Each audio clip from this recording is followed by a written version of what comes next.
D আমাদের শরীরে কতটা দরকার? যতটা ভাবছেন তার থেকেও বেশি দরকার। কারণ ভিটামিন ডি কোনো না কোনো জায়গায় অটোইমিউন ডিসঅর্ডারের সাথে কানেক্টেড, মানে সেটা থাইরয়েড রিলেটেড, রিউমাটয়েড আর্থ্রাইটিস বা সোরিয়াসিস বা আইবিএস এর মতো প্রবলেম, মানে আলসারেটিভ কোলাইটিস হতে পারে এগুলো। তো এদের সাথে একটা কানেকশন ভিটামিন ডি এর আছে। মানে যদি আপনি এক্ষুনি অটোইমিউন ডিসঅর্ডারে ভুগছেন আর টেস্ট করালেন ভিটামিন ডি, তো সেটা কম হবে, খুব স্বাভাবিক। শুধুমাত্র অটোইমিউন ডিসঅর্ডারের মানুষজন নয়, যে কোনো ধরনের হরমোনাল ইমব্যালেন্সে ভুগছেন এই ধরনের মানুষেরও ভিটামিন ডি কম হওয়াটা খুব স্বাভাবিক। আবার নর্মালি মনে করছেন আমি খুব শক্তিশালী আছি, ভিটামিন ডি কম হতে পারে না, কিন্তু আজকে টেস্ট করলেও আপনি দেখতে পারেন যে আপনার ভিটামিন ডি কম আছে। কি করবেন? তার আগে জানবো যে কাদের ভিটামিন ডি কম হয়। যাদের সানলাইট এক্সপোজার কম, বিশেষত শহরে যারা ফ্ল্যাটে থাকেন তাদের ক্ষেত্রে ভিটামিন ডি কম হওয়া খুব স্বাভাবিক। আবার ঘরের ভিতরে, মানে গ্রামে থাকলেও আপনি যদি ঘরের ভিতরে থাকেন তাহলেও ভিটামিন ডি কম হওয়াটা স্বাভাবিক। আর ভিটামিন ডি কিছু খাবারের সাথেও রিলেটেড, সেগুলো যদি সাফিসিয়েন্ট পরিমাণে না খান তাহলেও ভিটামিন ডি এর কমই হতে পারে। তো ভিটামিন ডি কে ঠিক লেভেলে আনতে গেলে আপনি একটা কোর্স করে নিলেন, তারপরেই কি ভিটামিন ডি পুরো লেভেলে চলে এলো আর সেটা কি মেনটেন থাকবে? কখনোই না।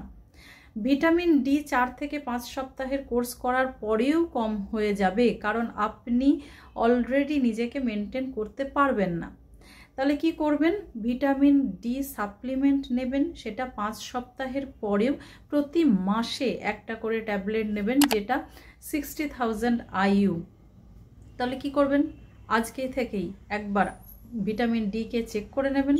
যদি কম থাকে তাহলে অবশ্যই 4-5 সপ্তাহের যে কোর্স সেটা করে নেবেন, বা রেগুলার 5K মানে 5000 IU ভিটামিন ডি সেটাও নিতে পারেন।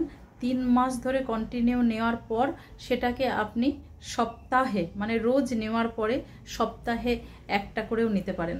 তো এইভাবে ভিটামিন ডি কে মেনটেন করুন, সাথে সূর্যের রোদ লাগান, তার সাথে আপনি কিছু খাবারকে যোগ করুন। কেমন?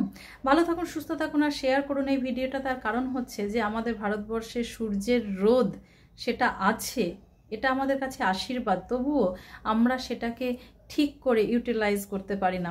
অনেকেই অনেক রকম, মানে গায়ের রং কালো হয়ে যাবে বলে বা সূর্যের রোদে মাথা ঘোরে, এরকম সিমটমস আছে বলে ভিটামিন ডি সাপ্লিমেন্টের উপরই নির্ভর করেন আর সূর্যের রোদকে অবহেলা করেন, কিন্তু সেটাও আপনার দরকার।